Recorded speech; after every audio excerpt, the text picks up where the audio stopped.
Welcome to Baby Boomer Tales. My name is Jim. Just sit back and relax for a while. Glad to have you riding along. The title of today's episode is Pot-pour-poor-pore-oui. Potpourri.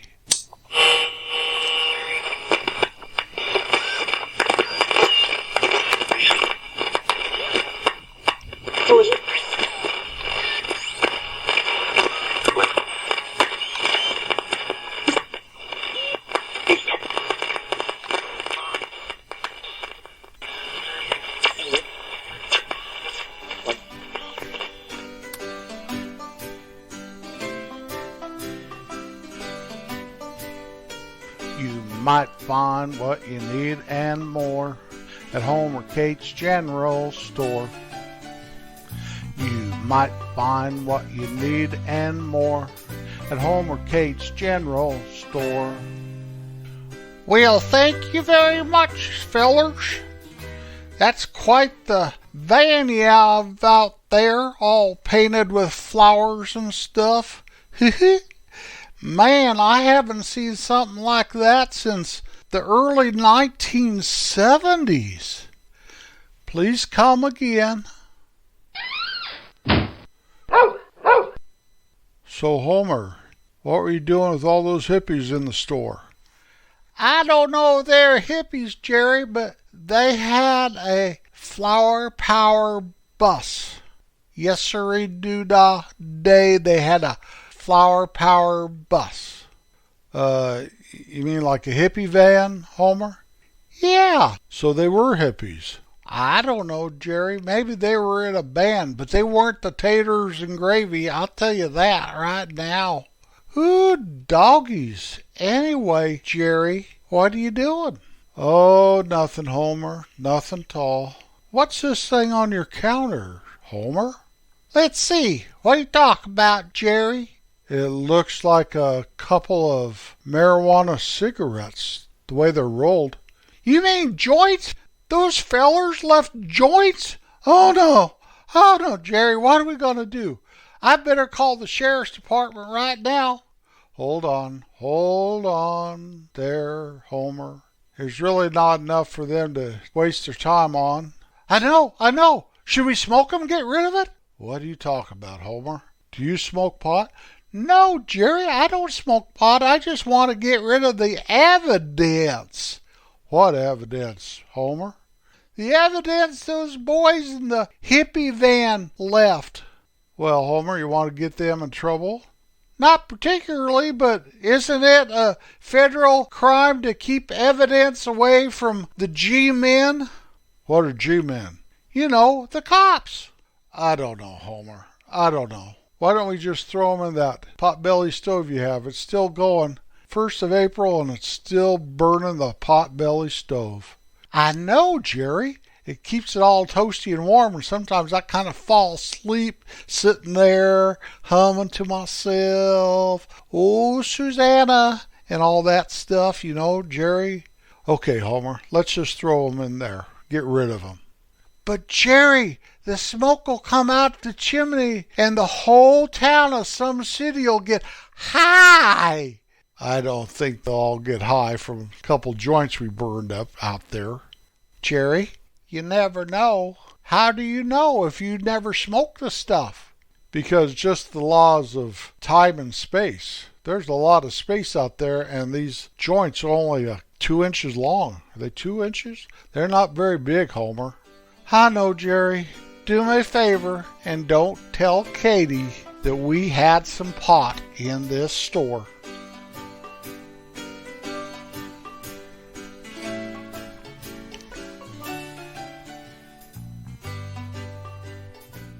The word pour, P-O-U-R. You have a nice bowl of cereal and you pour milk on it. You pour yourself a glass of milk before you eat a cookie. You don't want to pour grease down your drain. Pour a glass of beer and get a nice big head on it. You pour concrete to get a nice patio. It's pouring down rain on a cloudy day. You pour creamer into your coffee. May I pour you a cup of tea? Smoke was pouring out of the chimney. Light poured into the window on a sunny day. The crowd poured onto the court as the team won the basketball game. Pour.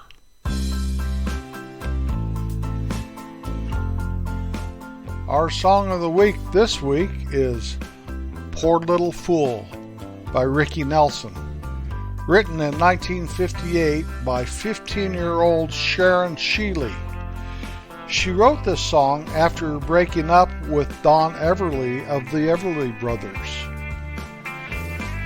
Later, she drove to Ricky Nelson's house, walking the last block to his house, and she knocked on his door and told old Ricky that her car had broken down a block or two away, and would he please help her fix it. This is 1958. You have to remember this. Well, Ricky went down, helped her fix her car, and when they got to her car, she sprung this song on him, Poor Little Fool. Well, she must have been a convincing young girl, because Nelson recorded the song, and it became the first #1 song on Billboard magazine's new Hot 100 chart. Poor little, oh yeah, I was a fool. When I was a boy, I collected baseball cards. The front of the card had the picture of the baseball player, the name of the team he played on, and the position he played. Some of the pictures had him batting, or if he's a pitcher, pitching. Some of them just had him sitting there. Usually had their baseball cap on, with the logo of the team on the baseball cap. The back of the card had their stats on it. Some years, those baseball cards had stats from previous years through their whole career. Some years, they just gave the last year they played and their total stats for their career. I always liked the stats that had every year on the baseball card. 1958, 1959, 1960, etc., etc. I would pore over those stats. I would P-O-R-E over those stats. An example of it, let's just use my childhood hero, Mickey Mantle. Look at the back of his card, and I saw immediately towards the top of the stats, 1952, where he hit 23 home runs, had 87 RBIs, runs batted in, a .311 batting average, down a couple 3 seasons, and there's his 1956 season, where he had 52 home runs, 130 RBIs, and a .350 batting average.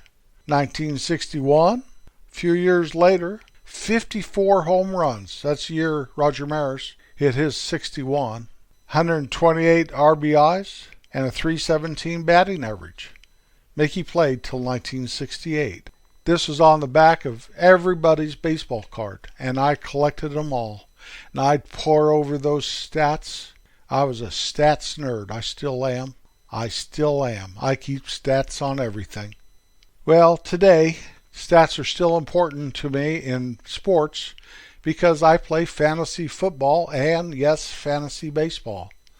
And you have to know the stats because the way you score points in fantasy baseball and football is through the stats. It's a fun time, and my wife thinks I'm a nerd. So I'm a poor, P-O-O-R, nerd who pours, P-O-R-E, over those stats as I pour me a Coca-Cola in a tall, frosty glass. For our unusual fact of the week, the French say yes by the word oui. They usually say yes twice, oui, oui. But that is not the only word for yes in the French language.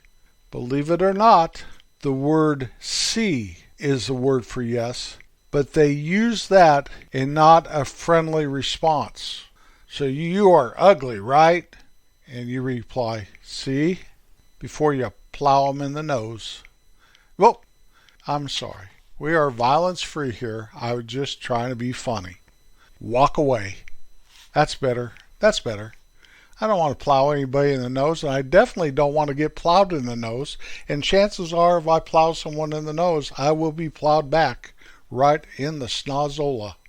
So, none of that for me. Wee wee. Now for another edition of Forky and Earl.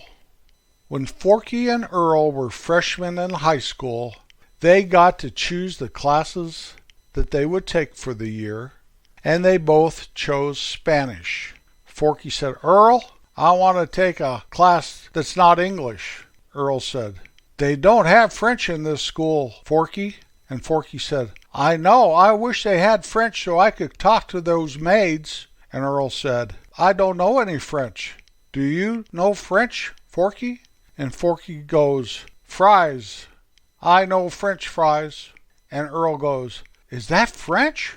And Forky said, I don't know, Earl. That's just what they're called. And they've got that French name in it. So Forky and Earl signed up for Spanish class.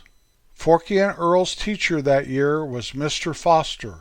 Mr. Foster was a tall, older gentleman that was very, very nice, but he liked to call people by their Spanish name. He would call Earl Diego. Señor Diego, go here. Señor Diego, wake up. Señor Diego, stop talking to the girls. Ándale, ándale, pronto, pronto. And he would call Forky Señor Café. Señor Café, do this. Señor Café, do that. Señor Café, thank you for doing your homework. Señor Café, why do you pal around with Señor Diego? And all that stuff. And it was not a very fun class for Earl. But Forky said, I think this is okay, Earl. What do you think? Earl said, I don't speak Spanish, Forky. And Forky said, that's why we take the class, Earl, so we can learn how to speak Spanish. And Earl said, why, Forky? I thought this would be an easy class, and it is not. Well, as time went on, Earl had to sit closer and closer to the front desk where Mr. Foster would sit. One day, Earl got a 27 on a Spanish test, and Mr. Foster said, Diego, I think it's time you sit at my desk. Well, Earl got very proud of himself and said, I think he wants me to be the teacher. And Forky said, Earl, you don't even know how to say taco. And Earl said, but I'm going to sit at the front desk, Forky. And Forky said, Earl, I don't think that's a promotion. Well, Earl had to sit at Mr. Foster's desk all semester long just to pass the class. And Forky got A's and B's, and Earl finally knew how to say taco. And Forky said, Earl, I know this doesn't really matter to you, but if we would have taken French, you would have learned how to say oui, oui. Thank you for riding along today with our little potpourri show. A little this and a little of that. I hope you had a fun time. You can find our podcast, Baby Boomer Tales, wherever they play podcasts, such as Spotify, Apple Podcasts, Amazon Music Podcasts, iHeartRadio, Podchaser, YouTube, and more. You can also find our Boomers General Store at babyboomertales.com. If you ever want to get a hold of us, you can write us at babyboomertales@gmail. Well, here we are. It's about time to say hasta la vista, or how do you say it in French? I forgot. I should have paid more attention in Spanish class. Always be kind. When you look back at your life and you recognized all the kind things you said and did and helped others, you will know that your life was well lived. I'll be back next Wednesday. Peace out.